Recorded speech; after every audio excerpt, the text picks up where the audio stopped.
Hello, good morning, everybody. Welcome to TLDChat. And somebody just told me, what? It's Arbor Day. Anthony, what the heck is Arbor Day? Are you going to give us an educational moment on Video Friday about what Arbor Day is? But it must be a great day because for it to land on Video Friday, it must be awesome.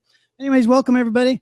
Welcome to Video Friday. Welcome to TLDChat. For those of you that might be watching this on video after the fact, and maybe you've never even hung out with us before or even heard about what it is that we do here. TLDC started out as a conference in 2016, and now it's become much more than that. A community, a chat, and more things that begin with the letter C to be announced in the future. But we are the training, learning, and development community. And we like to hang out and talk shop and encourage each other and build our careers and network and get to know each other and really just get better at the work we do. And we like, as we say, as we have on the website, we like to help you get the work done and not just talk too much about the philosophies and the methodologies of what we do and why we do it, but to also just embrace the actual tactical work of getting the work done. And that work isn't always about tools and technologies. Sometimes it's about battling politics within the workplace. Sometimes it's about figuring out who your IT guy is and knowing that you did know your IT department. There are all these other elements of the work that we do within training and learning and development that I don't think get discussed hardly enough, and they are the most important parts of our job that help us get the work done. So that's why we're here. That's why we like to talk about things like management leadership development, like we did yesterday with Bill Harrison. We're actually going to have him back on because he was going to be on with our good friend Michelle Fanfarillo, but she fell ill at the last minute. And so we were unable to have them both, but we will have them both on. They make a great dynamic duo when it comes to management leadership stuff. So it's always fantastic to have them. And hello to Matthew Pierce. Thanks for jumping in, our great and wonderful TechSmith group. Thanks for being here. Matt, I'm going to actually probably bring you into a video window here shortly. But Sam's not going to be here today, but he has set up a wonderful, most wonderful guest for us today.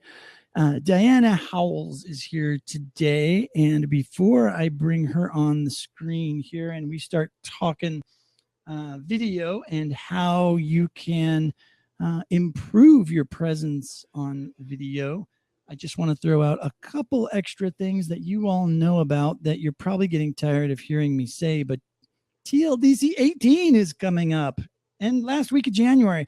Actually, I don't have to say that anymore. Now I can officially tell you that January 29 and 30 are the two official days for TLDC 18 to be held in Phoenix, Arizona at a very, very cool new place in downtown Phoenix called Galvanize. It's a learning community, and it is very, very cool. I like to call it geek chic. It's in the warehouse district, the newly renovated warehouse district of downtown Phoenix. And we are super psyched to have a different type of facility available to us to do an event, and it is going to change things significantly. None of that bad Wi-Fi stuff you get at conference centers, at hotels that say they're going to give you some Wi-Fi, but then it never really works quite the way you want. None of that. This place has more bandwidth than they know what to do with, and there is not a chance at all that we could use all the bandwidth or that it will slow down and not work for us. So we will have more than enough bandwidth to do some cool stuff, whether it's demos. We could do some live streaming while we're there. There's just a lot of things, a lot of doors that open for us when we go into a location like that that can actually support a technical event at that scale. So we're very psyched about that. And there's lots of other benefits too, but that's the one that always pops to mind for me. So Very, very, very excited about that.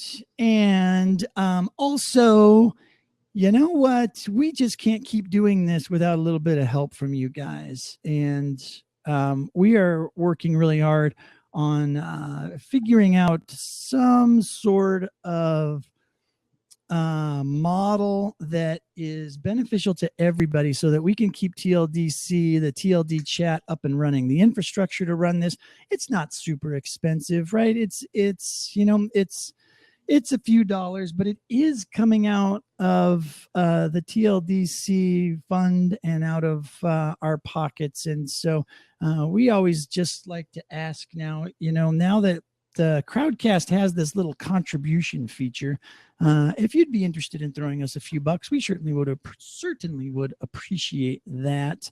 And at some point we will figure out a way to monetize this a little bit more officially, but for now we'd like to just see if through contributions we can at least get the infrastructure costs covered before we move on to something that might be a little bit more official, if you will. So if you have the desire and the capability at this point, I know some of you have been asking about PayPal and wanting PayPal payments, the ability to use PayPal, and we're going to try to set something like that up on the tldc.us website. But for now, we're not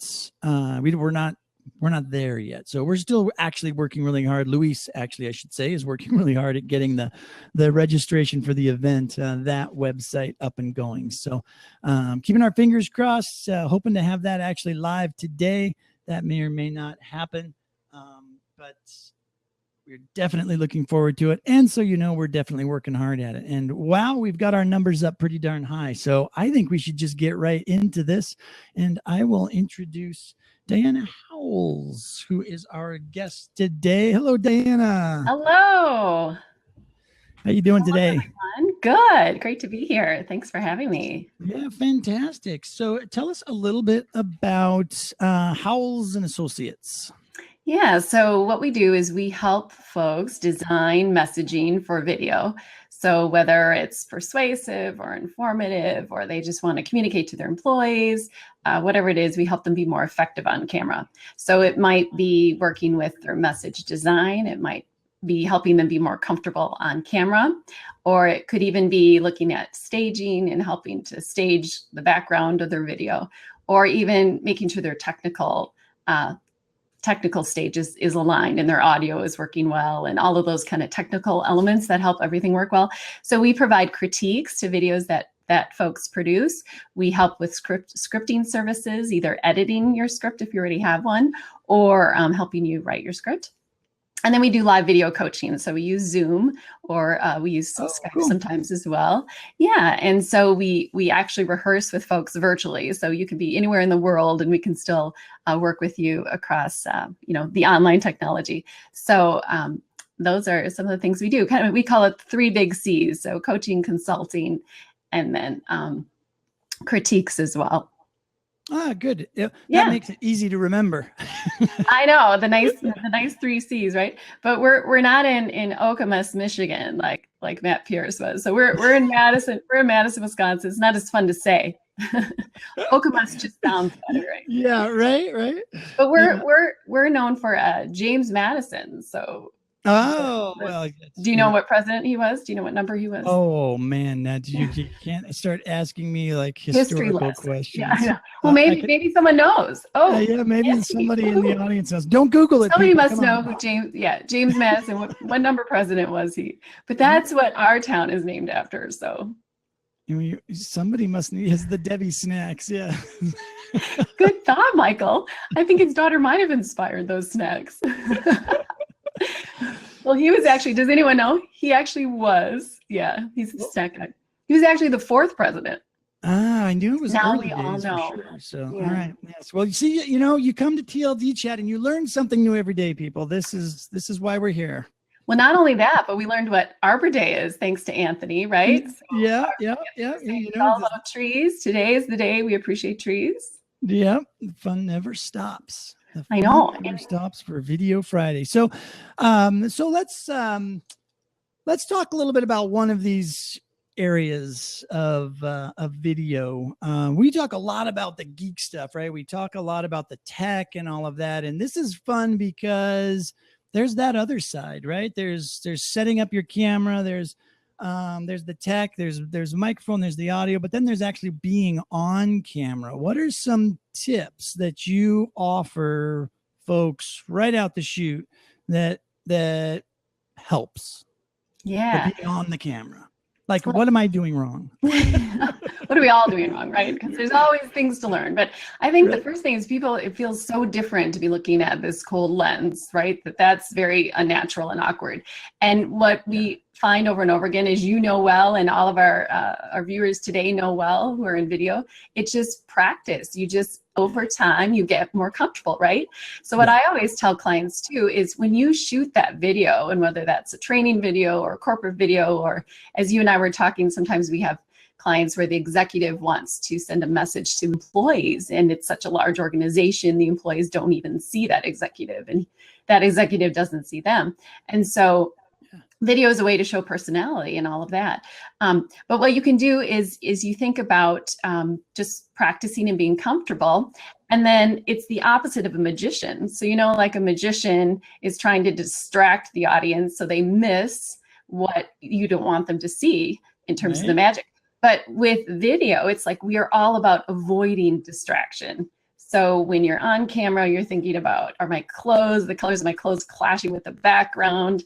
Am I moving too quickly that's creating a distraction? Do I have a plant growing out of my head that needs to be removed? Is my audio creating static and ambient, noise that I need to fix? So all of those things take away from us noticing the message. And so we work a lot with removing distraction instead of creating distraction. Yeah, that's awesome. And it's always a good tip. The hardest thing I've found, so like when we're doing this, right, it's like, I feel like I want to look at you when you're talking, because that's just how we're taught to communicate with people, right? Right. But I'm cognizant of the fact that when I'm actually looking at you, at your face, at what you guys see is me looking down at something else. And so to have to look up slightly and make sure that I'm looking into the lens of the camera is kind of awkward, because your natural state is, oh, I see this face, it's talking to me, it's just below where I'm looking, and I desperately want to look down, but I know not to. And I feel like I'm constantly fighting that. I know. And so, we just tell people, try to get that camera lens as close as you can, so you move that computer up, you sit on pillows, whatever you can to just sort of raise yourself up, because it does feel disconnected, right? So when I'm looking off, we see that in normal interpersonal interactions, when I'm looking off, it just feels really disconnected. So it's all about connection. It's always about connection, whether it's face-to-face or virtual, it's still about connecting, right? And so eye contact is a great way to do that. Yeah. And it's just harder. I like to tell people too that this is a different kind of video format. One, because of that, right? But it's also because it's more informal, and you can have multiple people on, so this particular platform only allows up to 4 video windows at a time. But when we were using Blab last year, before it went under, you could have 10, or more people on the screen. And so that got kind of hectic. But, I think a lot of what people need to figure out, because there are those situations, especially interview situations, right, where you don't want people looking right at the camera, right? You want to be focused on the interviewer, and you're trying to ignore all of the studio stuff that's going on around you. Right. Is that something that that people are struggling with, or are those two different types of coaching that you do? Like, are you going to an interview in a studio? Okay, we need to teach you this. Are you going to be doing something on like WebEx or Zoom or something else? Okay, now there's some different things. Like, what are the main things that separates that? Yeah, I think there's some carryover. You know, there's certainly things that apply to the studio and then also WebEx just for general presence and good quality, technical quality, and then always being aware of what's in the frame and what's behind me. But Shannon had a good thought here. She was saying she has a dot next to the lens. Yeah, as Shannon was saying, she has a dot by the camera lens to remember to look at it. So, you know, these little tricks that we can do to remind ourselves what's really happening. I've had good success with my clients to remind them of somebody they know. It has to be somebody that they actually have a relationship with, is standing right there in front of the camera, because if there's nobody else in the room, you forget you're talking to people, and it comes across like you forget you're talking to people. So those are great tips, you know, like Shannon was saying. But I would say, if, you know, on WebEx, you've probably heard horror stories. Many of you who are attending today have probably experienced or heard horror stories, but, you know, where I think there's this, we forget what's in the frame. So where is the camera pointing? And so I've heard of folks who don't know they're on camera, and then they're scratching their belly and that shirt's coming up, and pretty soon everybody sees their whole abdomen, you know, and then they go, oh my gosh, I'm on camera. So it's like this new awareness we have to learn how to be on video. And it's sort of like, you know, when you go to the Grand Canyon, you have this great landscape, and, you know, we have obviously this great peripheral vision, but when you're looking in a camera frame, because there's a boundary, right? So right now everyone sees there's this frame boundary. It draws our attention to everything in the frame. And so it's everything counts, you know, what's in the frame. So for example, Brent, you have the training and learning whiteboard behind you. So that's right, that's relevant to your topic. You don't have anything that's conflicting in terms of background information. I have a closet behind me. Sometimes it's good to have depth behind you because it makes the subject sort of jump out. But those are things to think about. And it's a new way to think. We've never had to worry so much about backdrop before. Yeah, it's fantastic. And we also have never really had to worry about having a chat room before. Yeah.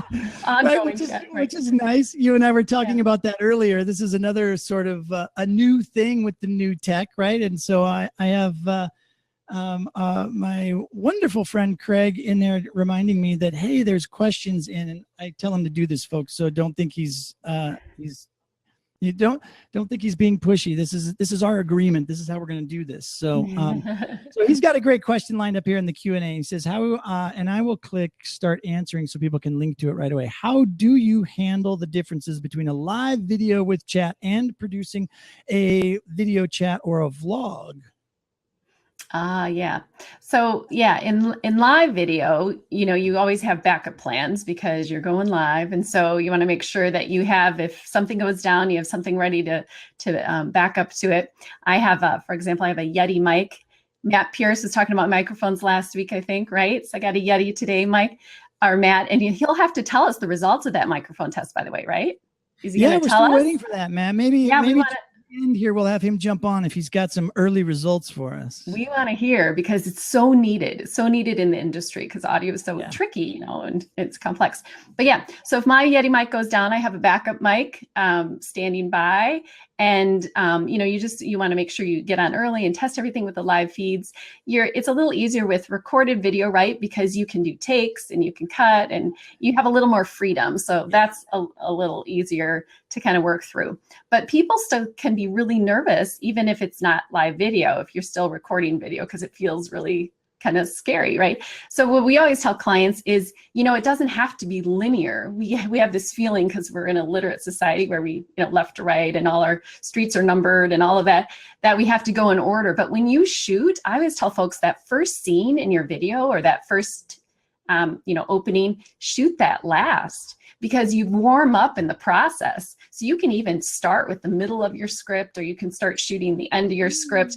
And then, because that beginning needs to be powerful, you need to wow people. And it's the first impressions, right? And if we look at video analytics, we know people drop really quickly in those first 30 seconds sometimes. So it has to be powerful. So yeah, shoot that scene last when you're more comfortable, you're warmed up. We see a lot of good success with that.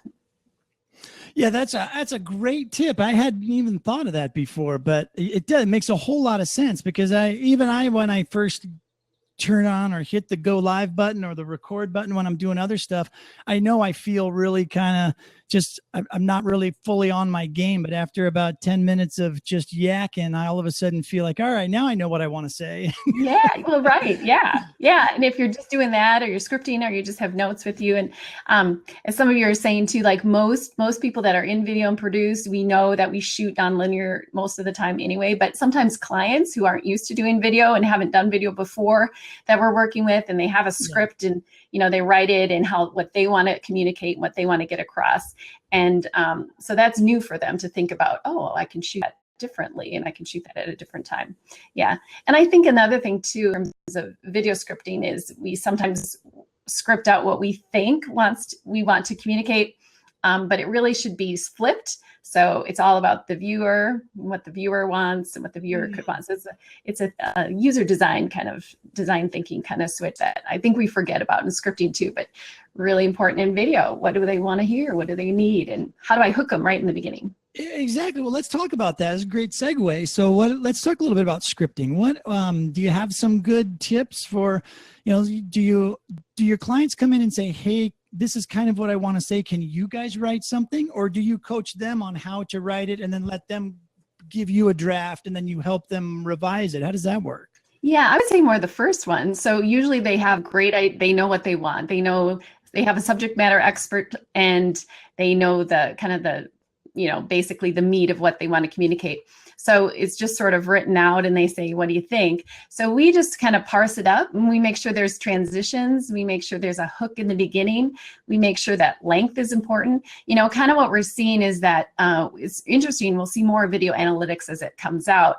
But a lot of times if people are watching video on like a desktop or computer, we're starting to see them watch longer. If they're watching on a tablet, it's sort of middle of the road. And if they're watching on a smartphone, they watch for shorter periods of time. So it's like more mobile the device or the medium you're watching your video, the shorter you watch. Not necessarily, there are exceptions, but we know that millennials are only watching video on their phones, right? So if they're most of the workforce, or for 50% of the workforce, we need to think about how they're watching video. So keeping it short is important for scripting too. And, I guess over the years, we've seen it came out 10 minutes, 6 minutes, 4 minutes. There's micro video folks who say, 60 seconds, 90 seconds. We have that probably on our viewership today. We're all over the board, right? But where we're really starting to see the sweet spot is kind of 3 minutes or less. That's where I'm seeing attention spans. Sometimes viewers are even saying, our clients are saying to us, 4 minutes, it's a little long. That feels a little long. So, in the scripting too, a lot of it is cutting. We're cutting and we're being really concise and to the point, because, it's hard to watch tangents.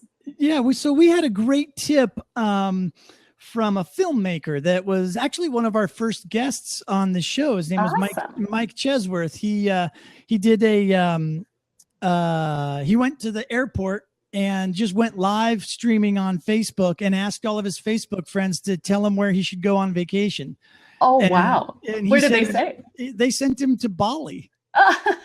So awesome. He walked right up to the desk and said, I'd like a round trip to Bali, please. And they said, our next flight doesn't leave until tomorrow. So he was able that gave him some time to run out to the store and buy a new GoPro and get some new tech and everything and prep a little bit.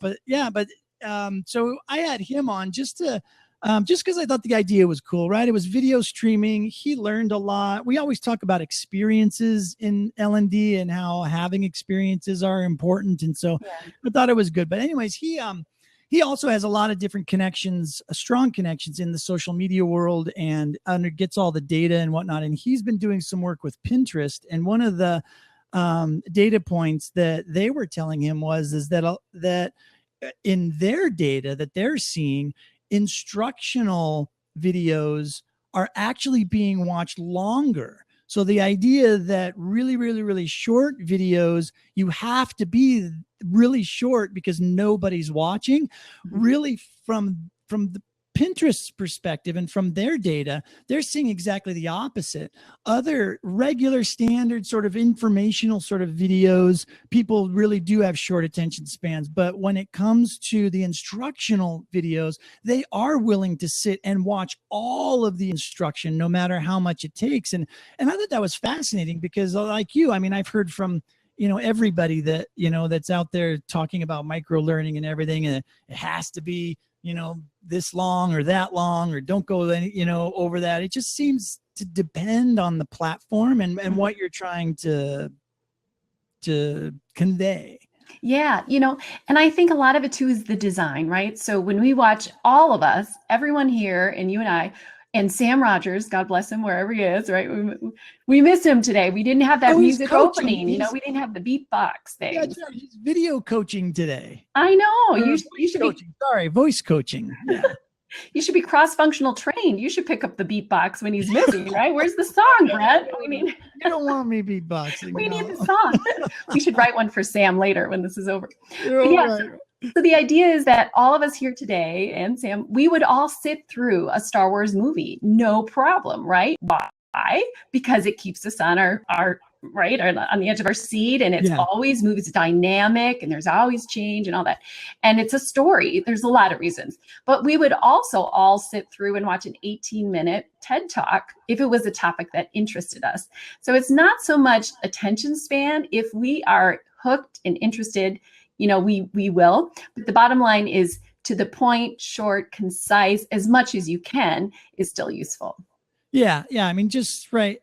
Not having a lot of extra superfluous stuff. Yeah. When you're creating those videos, I think helps a lot. So we got another question in the Q&A, and we're going to go ahead and answer this question, and then I'll do my usual 30-minute break. All right, everybody. So or maybe I should tease this question. Now let's answer it. Let's go for it. So what about learner multitasking?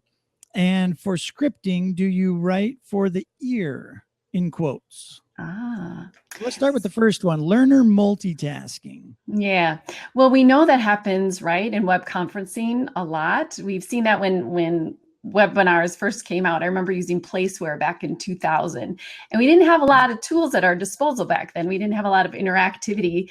I remember we could do audio breakout rooms, but it was just audio. So everyone had to type in a certain number. Remember that, and press pound. And you were only in breakout rooms through audio only.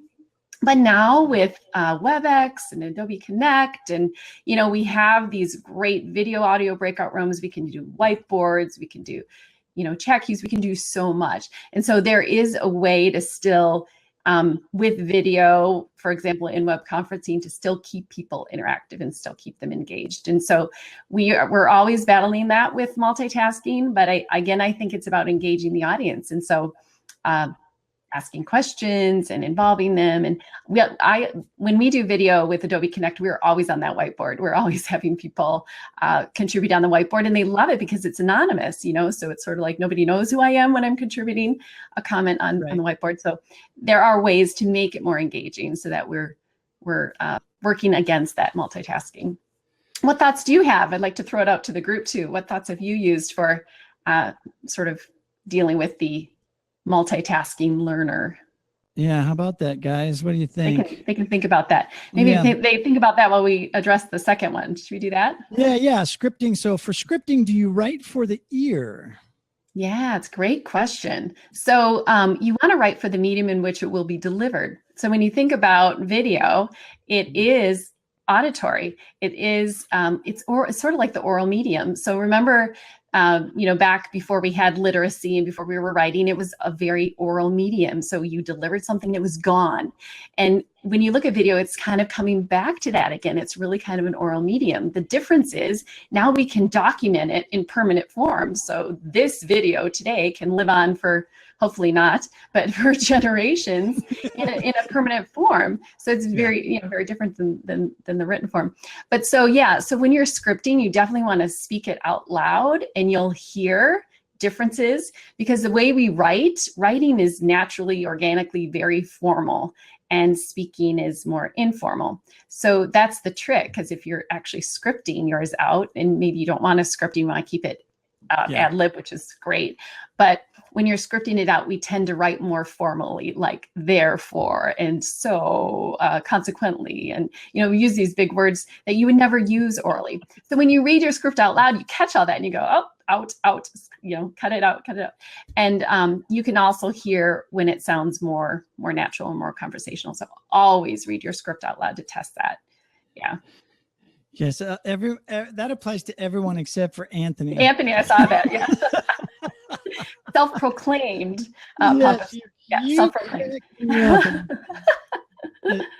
What would we do without you? Hey, so we're at the 30-minute mark, Diana. So what I normally like to do is just take a quick break and I'll ramble on about some random stuff. And that gives you a chance to interact in the chat a little bit, maybe, and maybe scroll back if you need to pick up some questions that maybe we missed. Sounds good. And then we'll jump right back into this. All righty. All right. So, sounds great. Yeah, I'll give you a chance to do that. I think what I'll do is I'll put this video back up here. But hey, everybody, thank you so much for hanging out with us today. This has been fantastic video Friday so far. We've got 30 minutes left, which is all sorts of time to cover fun, engaging new material. Wow, and I'm losing my voice. Don't forget to hit that share button. See that little share link right there underneath your video. Click that, send it to your Facebook friends, your LinkedIn friends, your Twitter friends or whatnot, and just say, hey, you know what? We're having this killer conversation about how to improve how you do live video or recorded video, because it's such a huge, important part of the future, not only of what we do, but just in general. Everybody at some point is going to be doing some sort of video or live video. And I think this applies to everybody across the board. But for us in particular, as training and learning and development professionals, we do need to know it a little bit more than most and be able to coach the people that we're videotaping and be able to lead by example in the businesses that we work in and in basically the work that we do. So great conversation going on. Invite all your friends to catch the last 30 minutes. I will tease 2 giveaways today. Matt, I think we're going to be doing another Camtasia giveaway. I think correct me if I'm wrong, but Diana also has a promotional discount to give away for something special she has coming up that we will talk about. So all sorts of good stuff coming your way for the next 30 minutes. So again, if your friends are missing out, well, tell them not to. Tell them to come hang out with us. And again, TLDC 18 coming up in Phoenix.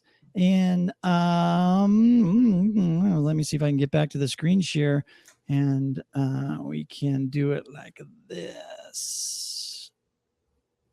There we go.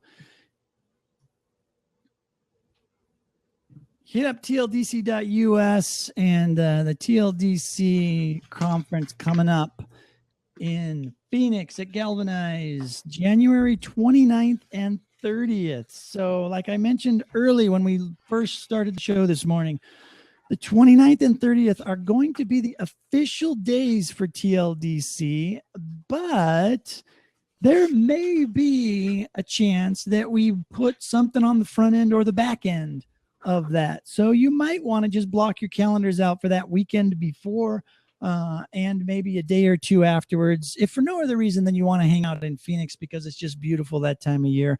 But we might also be tacking on some value-added content to those days, either the front end or the back end. You just never know. I mean, we're very fluid. We're very open to new ideas when it comes to producing this event. So 2 official days, the 29th and the 30th, but you will definitely want to just stay connected with us as we might be adding some really interesting additional content. So with that, I will say take a chance and an opportunity to go to tldc.us and get signed up for the newsletter. And don't give us a fake email, because then you're never going to look at it and you're never going to get the fantastic content and information about upcoming events.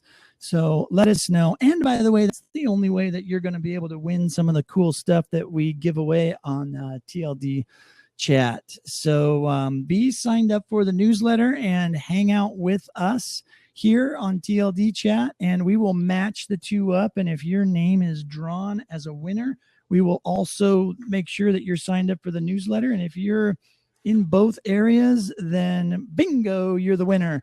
But if not, we have to move on to the next person. So make sure your name and email matches up in both places, and we will make sure that you're a winner. And speaking of winners, we just had one of our most recent Camtasia winners pop in from the UK, ladies and gentlemen, Miss Lisa Minogue White. Good to see you. Thanks for hanging out with us. Thanks for representing the UK. I haven't seen Marco yet, so it looks like you're it. But, thank you very much. We are, Canada is always being represented.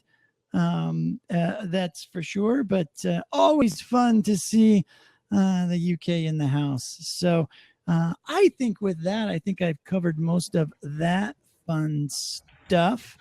And we will get back to what it is that we're here to finally talk about. So we've got more questions queued up in the Q&A. Oh, and I even forgot to click the done answering on that one.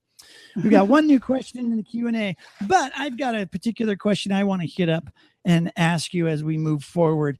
And Sure. And I don't, Matt, let me know, because I'd like to get Matt in here to ask some questions as well before we end. But so don't leave early, Matt. Hang out. But so too bad we can't hook in Sam, right? Because I think he's in Yosemite really, today, right? With trees for Arbor Day.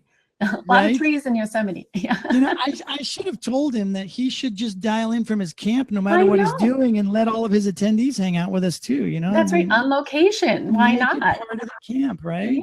Yeah, celebrate Arbor Day, right? Yeah. He normally does that. He actually went live from, where did he go live from, guys? From Learning Solutions, I think he was at recently. And cool. And Tom Spiglanen and Katie was there too. All three of them went live, live from location. So that is the other cool thing about these particular tools, is that we can make that happen. But anywhere, yes, anywhere. So my question is this. So there's all these new platforms coming out, and especially on mobile, right? We touched on mobile from a viewing perspective, but we now have the ability through Snapchat, through Instagram, through Facebook Live, all of these social platforms that we're already using, they all now have this sort of live streaming capability. Are you guys branching out into that area and coaching people on how to do that? Or is that not really the same thing, or an area you're getting into? Yeah, not so much for us. So we do more the videos that have a strategic message. I think when it's just informal and just hanging out, that's very different. Like we talked about that before too. Yeah. So it depends on what your goal is, what your objective is, and are you selling a product, or is it just for fun? Is it just recreational? And so so we're more on the sort of the corporate side, I guess. Videos, but I've heard Facebook executives say that in several years they think that Facebook may be entirely all video. So, we see the momentum of the medium, and we see how it's growing, will continue to grow. So it'll be fun to see, where it takes us. Yeah, well, I think that pro stuff is definitely going to go there. I think it starts off kind of as informal, but I've seen some really, really well produced, Facebook live streams and other live streams as well. And I just bring that up to you just because I know some other production houses that I'm aware of that are starting to focus more and more on that's kind of their niche, that they'll do like a Facebook Live. They've kind of figured out what the tools and the connectivity is, and kind of how all that stuff works. And so they're definitely moving in that direction. But really, I guess it just ends up being just another channel to deliver the video. A lot of what you're talking about with how you present yourself and those skills will carry over, because to the person in front of the camera, it really ends up being kind of the same thing at the end of the day. Yeah. And, there's we talk about video literacy. So, we all learned, right, how to read. And with video too, it's learning how to be on camera, which is very different from what we're used to with, the in-person interaction. So one example of that would be movement. We think when we talk to each other, I'll just bring my hands in here. We use our hands a lot, but on camera, when you have hands constantly in, out, in, as you can see, eventually you just start paying attention to that quick movement. We also move really quickly in person. And, you know, video is frames per second. So even with 4K video, you're still, you know, you have better pixels, but more pixels. But yeah, it's just, so it can be really distracting. So it's learning that, what does that look like to the viewer? I see a lot of folks, sometimes they'll not intentionally, because when you work in person, it's normal, but they'll cover their mouth or their eyes when they're talking and they don't realize it. And they're moving really fast too. So you see the blurs.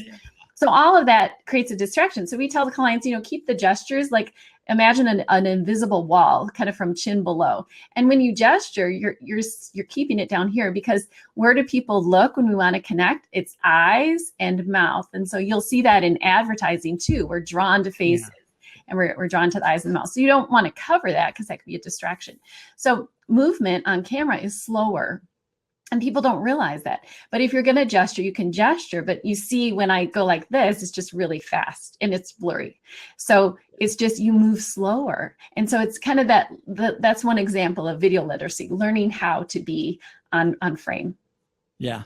Yeah, it makes a lot of sense. I find myself gesturing, and I want people to see the gesture I'm making, but I always do it outside the frame. Yeah. And then I look up and I realize, wait, they can't see that I'm saying it's this big. Yeah, yeah. or it's this small. Right, exactly. It's all about what's in the frame. So it doesn't really matter. Somebody was talking about pants. I had a client, we finished coaching an attorney. It was an attorney, and he was working on a presentation for a video. And then afterwards he says, you know, you can only see him from kind of his waist up. And afterwards he says, can I put my pants on now? And we're all like, what? But you know, he knows that it doesn't matter. It's just all about what's in the frame. He's joking with us, of course, but yeah, sure. Yeah, it's just, so realizing, okay, where am I going to be, you know, in film school, because I studied film screen acting in Chicago. And, you know, the first thing you ask is how big is the frame? Because if you know it's a medium shot or a close shot, you know how to fill the frame, right?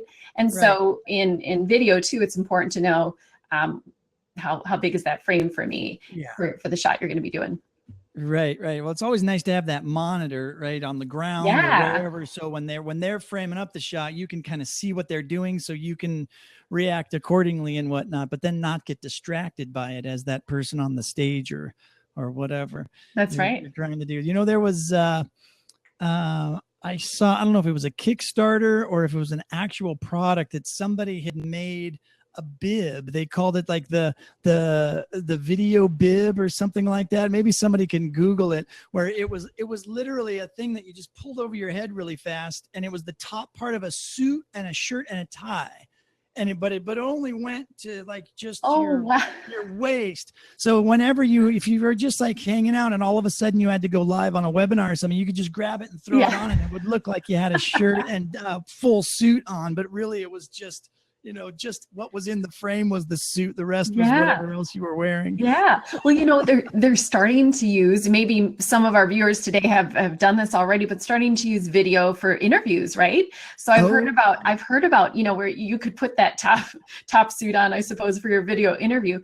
But again, it's remembering what's in the frame at all times, what's being, you know, cast. Like I did a webinar once I was teaching the webinar, but somebody jumped on and didn't know they were on camera. And then you saw his administrative assistant come in, and she was trying to figure out how to turn it off, you know, and they were trying to figure out, it's like learning the tools, you know, it takes a bit to learn the tools first, and then you can actually learn. But yeah, so the video interview, this interviewee used it on the camera on his laptop, and the interview, I was told, went well. The interviewer told me this later, but then at the end of the interview, the candidate forgot what's on camera, closed kind of the laptop halfway, and the interviewers were still on camera. And so it was now sort of projected downward on his body. And so the interviewers were like, oh, yeah. So it's like, turn off the camera when you're done, and then you close the lid. And you're just thinking about all of those kind of little things. Yeah, it's all the little things like that. It's the little things, yeah. It's funny that I'm sure you saw that viral video that went around of that BBC reporter when his kids came strolling into the scene behind him. Yeah, it's kind of that, right? Make sure that everything outside of your environment knows that you're live, just in case. Just in case, yeah, just in case. I think, and I think another thing we see too is just learning, again, video literacy, learning how video works, learning how to match kind of what you're wearing to being sensitive to the background. So sometimes I'll see people like in a black background behind them, and then they're wearing like a black shirt. And so they sort of disappear, right? So it looks like a talking head. Or, wearing all white. So that's going to reflect more light and you're going to look like you're shining or you're, from heaven or something. So, and then of course the stripes, when people wear, either horizontal or vertical. Yeah. You like Guilty. ties. I do that all the time. Yeah. And I see that a lot with guys with ties. It's hard not to find a tie without wavy, but it makes it wavy on camera. Right. So then again, you have that, the visual distraction. So, just keeping the clothing choices, like you have a good blue there. I have a blue today. Those blues and grays and greens and golds and, all those work well. Solid colors, work best on camera. Yeah, tend to be the best.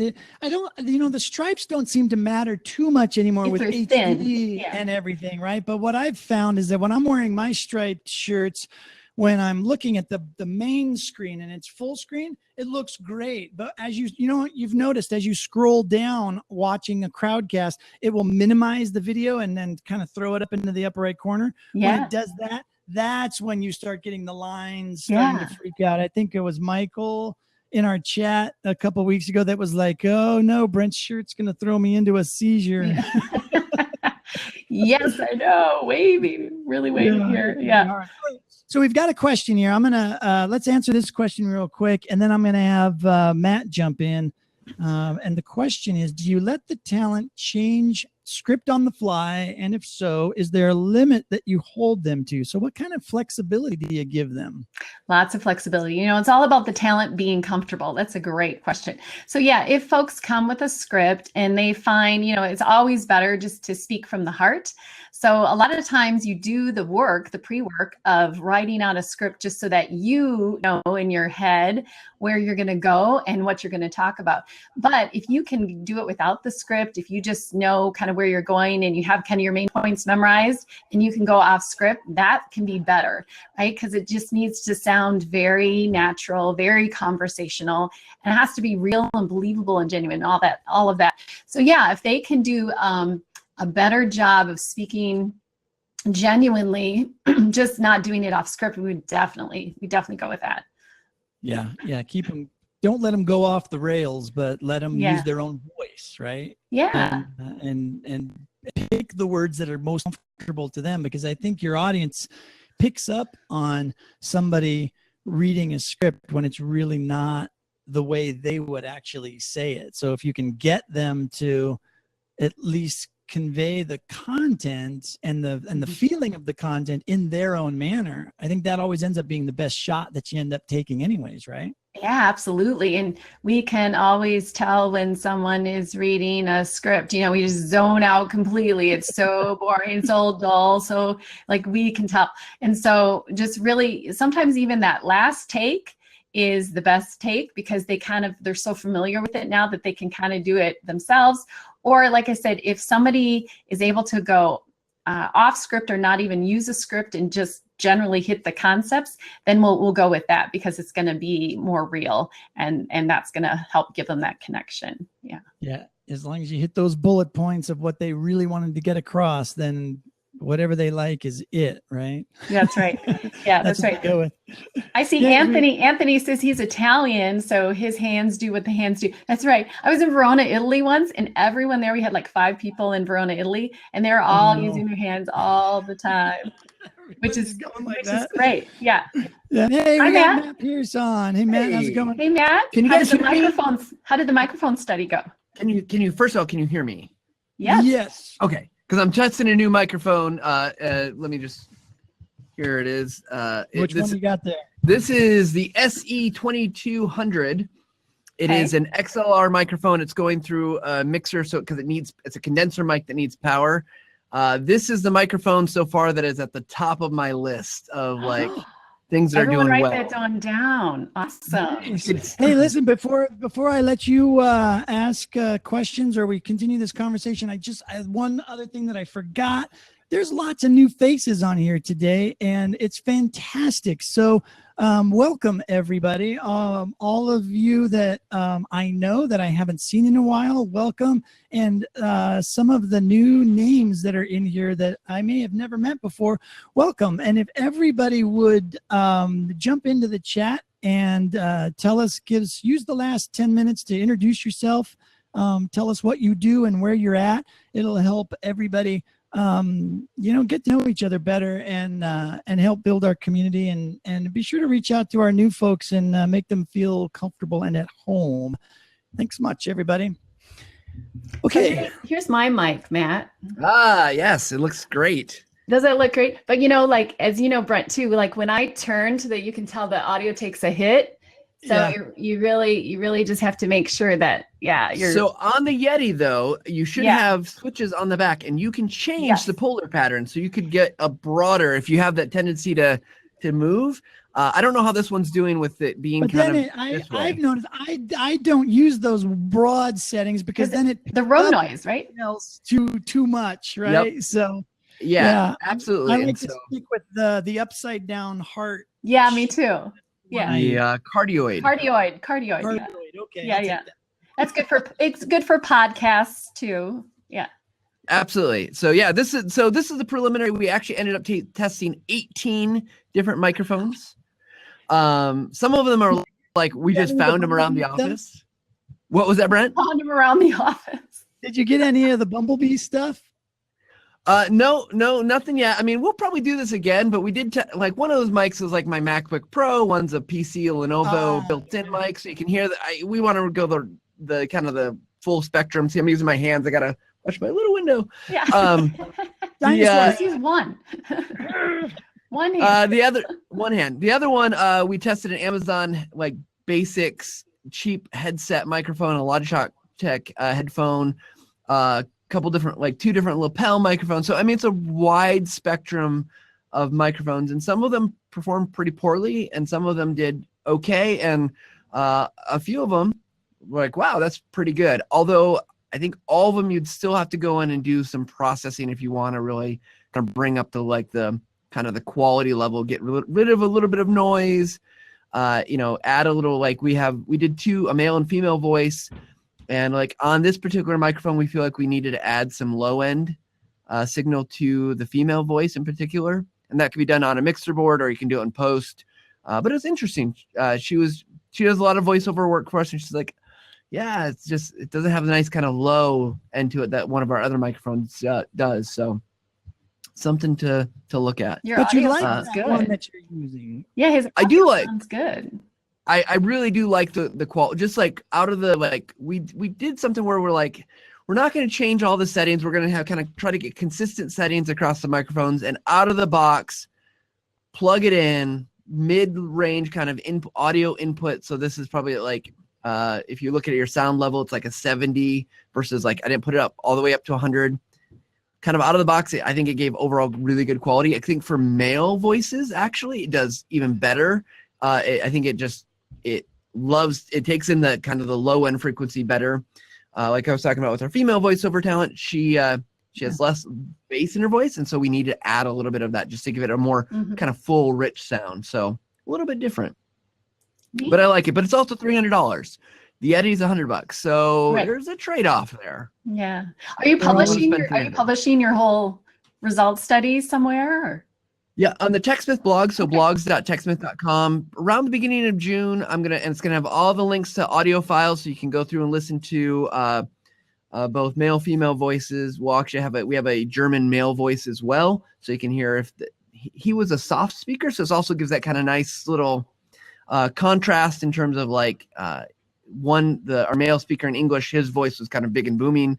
So give a little bit of contrast, can hear the difference of all different microphones. We'll write up kind of what we thought, what we think, how we did it, so you can compare. We did it in our sound studio, so that's another thing that we give. Like, hey, this is not a office setting with lots of noise. It's got pretty quiet noise, but we did do some sound sampling of just quiet, so you can hear the difference as well. Yeah, I think you should use for your female UK voice. She has the most fantastic UK accent. She does. So reach out to her for your next audio tests if you're going that UK sound. She's the one. Absolutely. We'll have to work that out, you know. Yeah. You know, just bring everybody into our sound booth. Test it out. Good stuff. So on the screen, Matt, do you have any questions for Diana? I do actually. And so so one of the things that we're starting to do, and I'm going to put this in a very like useful setting here, is that we're starting to do a lot more live events. Like I actually went live on Facebook for Camtasia for the first time. Guess it was earlier this week, just to be like, hey, this is what we did with microphones. And we're going to start doing more of that. So one of the things that came up is like much more of a branding issue. So this is maybe not, I guess it does apply to training because we have to think about brand and that. So what are some of your thoughts about what should be part of a brand style guide or going live style guide for video? Like what pieces would you consider, Diana? Yeah. So are you saying branding for the whole video? The video? Well, branding in sense of like, we're going to go on live. And so what are the things that we should be considering about our brand that would make it so that if I do it or if my colleague does it or someone else does it, that we're being consistent, if you will. Yeah. I mean, that's the most important thing is that they want to brand recognition. So even if I don't know if you can bring in music, if you have kind of the same, and we hear the music and we go, okay, that's what this is. And you have kind of that consistent logo. It's sometimes starting the same way because most people are going to watch the beginning. So that intro, you want to make sure that that's consistent with the title, how you do the title, how you do the color preparations. So, you know, obviously TechSmith for you, for our other viewers, they can think about what their colors are for their company, but color it's subliminal, but it's powerful and we can remember it, right? And then I think just imaging too. So we all know Apple, right? We don't need to see the words Apple. We see Apple, we know exactly what that means. And over time we get brand recognition where it just goes away. Starbucks is another great example. They don't even have to write STARBUCK. We see that emblem and we know exactly what that means. So you're building that, you would be building that with TechSmith too. So when you can show that, and then maybe just your employees, if you guys have the way that you're dressing, that it's recognized as TechSmith employee, whatever you want to send them message. Can't get Marvel on there, right? But whatever you want to send the message for. And then I think, so it's something that feels familiar and something that's fun. So you think about the tone too. So do you want this to be upbeat? Do you want it to be serious? Do you want it to be fun? Do you want it to be playful? Whatever that tone is that you choose, then you're consistent with that as well. So it takes a lot of careful thought, design thinking up front, and then you just deliver that consistently, like you said. Yeah, it's interesting because I mean, a lot of those things are in our brand style guide for web properties and stuff like that, and some for video, for especially video that we're pre-producing. Mm-hmm. But we're thinking about a lot about live, you know, Facebook Live and those types of things where you don't get the same benefit of being able to say like, I'm going to introduce a lower third here, or I'm going to add these things, and so it's like, okay, thinking about like tone, voice makes a lot of sense. Mm-hmm. Yeah. I think so. If I were to take all of the things, Diana, that you've mentioned today, I think each one of those things could be wrapped into the style guide, right? So for example, if you had different people doing your corporate videos, or even whether it's live and kind of off the cuff sort of speaking or whatnot, if they were all in the same studio, that means they're going to have the same background, right? So they're going to be cognizant of what's behind them, and you'll have that consistency because they'll be in the same place. Maybe if you have people out in the field or working from home or virtual, you get that consistency from making sure that they, I don't know, wear their logoed apparel or something, you know, like there's the little things like that. And then also to the scripting conversation, making sure that maybe there isn't specifics in the script, but just that like an outline. If you're going to go live, make sure you open with this, give your content, close with this, maybe something that simple. And then all of your videos end up having that consistency in the recording aspect of it. When that live ends up being around for a while, then people know, oh, this is kind of what I get. When I'm going to watch a TechSmith video, I know I'm going to, you know, hear who the person is. I'm going to hear the content, and then I'm going to, you know, and then they're going to wrap it up, and they're all going to stay within a certain time frame, right? So I think they all apply. It's just a matter of just writing it all down, right? Yeah, and we've had some clients that have good success with taglines. So they come up with a short tagline, and they know at the end of every video, and you don't want to be cheesy, and it doesn't want to be fake. It has to be good, but it has to be something that captures what you're about. And so for our viewers today, think about if that relates to you too, having this sort of catchy tagline, and viewers get used to that, they get comfortable with it, and then they know, okay, that's the end of the video, because there's the tagline. But I think the other thing to keep in mind too is when we talk about backdrop, Brent, that you talked about, is it's really content driven also. So your backdrop, Matt's in a studio today, an audio studio, so that's different.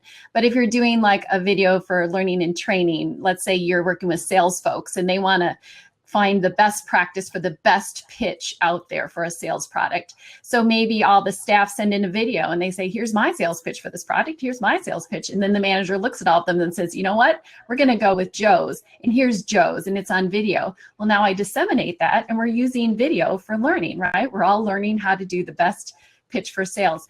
But my backdrop for that is going to relate to the content. So for example, if I work at Home Depot and I'm talking about how to build a fire pit, I'm going to want to be outside. I'm not going to want to be in a bedroom. So I think sometimes I see on YouTube, you folks see this too, and our viewers today see this, where you're in a bedroom and you're talking about XYZ. So think about, where should I be in an office for this content? What is the content? And then make sure your background is coherent and conducive. Well, this is Video Friday, so Matt is perfect. Looks great with the squish, the sound. I know, the soundproofing, exactly. Everything. Yeah. Doctor Strange fits right into, so it's all good. It's all good. Everything's good on Video Friday. So I was going to mention, actually, so I way back in 2010, we started doing a live show before live shows that were a thing. And we did that, right? Like we actually, not a tagline at the end, but we would start the show because it would go live, 30 seconds, kind of like, here's what's coming up on this episode. And then it was always, you're on with the Forge. And that became kind of the sequence to know for like the producer to be like, okay, run the intro credit thing. But it became that tagline, and it does really help to kind of give this cohesiveness and give signals, whether it's the beginning or an end or whatever it might be. Yeah, it's multi-purpose. Exactly. And so that's everybody's homework today. All of you that are still hanging out today. And first of all, thank you all for hanging out with us for the full hour. Really, really appreciate that. So this is the homework. Everybody come up with a tagline for me, so I have something to say. I can close at the end right now. Right? Yeah, say it right now. Give me a tagline that I can close out the show with. And I think Sam can write you a jingle to go behind it. So some kind of I've got two or three of his jingles pre-recorded from L&D Talk, and I played them yesterday, and he was like, oh, but I say L&D Talk. I'm like, oh, that's right. Dang it, I can't use them. So I'm going to have to re-record some new ones. That's your homework with Sam. You and Sam can work on that one. Yeah, next time, we want to hear the tagline with the jingle. Well, we'll get him on live because he's really good at just asking the audience, what kind of music do you want to hear? And then he just wings it, and it's fantastic. I know. He does good work. But anyways, we're creeping up. Oh my gosh. Well, we were creeping up on 9 o'clock. Now we're over 9 o'clock. So I guess I should wrap this up and let everybody get a little bit late to their meetings. But Matt, we're going to do a giveaway. Yes? Yeah. We'll do one. Okay. We'll do one this week, and then we'll figure out where we're going from here, because it feels like people like Camtasia. They want to win it. People love it. So so Luis will do a drawing based on all the names, and we'll announce that and get that out. And I should have done this a lot earlier, Diana, but give us your promo again. What's going on? What can we give to people?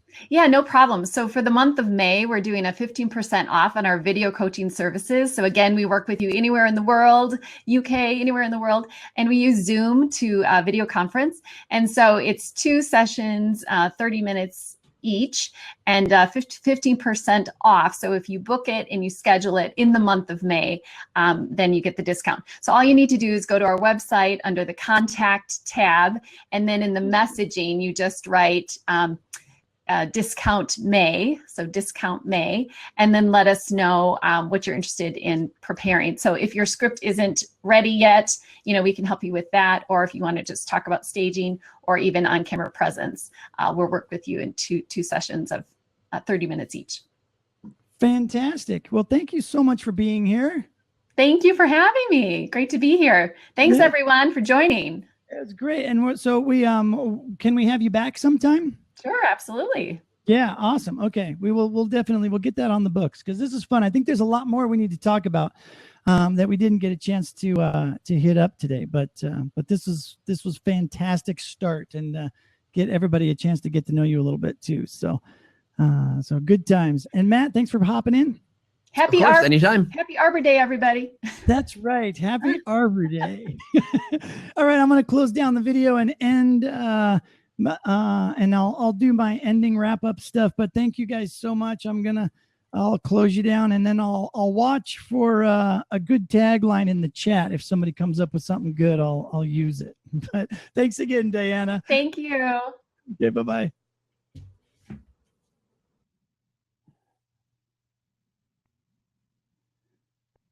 All right, that was a fantastic day.